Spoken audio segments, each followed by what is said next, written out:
Wisdom teeth removal is a routine procedure performed by oral and maxillofacial surgeons for teens and adults of all ages.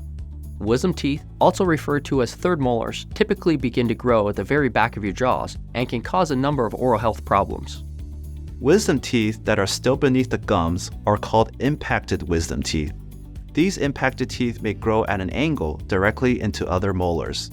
Wisdom teeth place you at an increased risk for decay, gum disease, infection, cysts, and even tumors.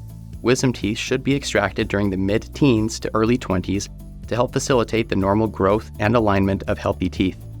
By proactively removing wisdom teeth at this age, we can prevent them from disrupting the normal growth of the jaws and help to limit their impact on your oral health. We will perform a complete clinical exam and, if necessary, 3D scanning of your jaws and teeth. This will allow your care team to determine the presence of wisdom teeth and remove them before they cause complications.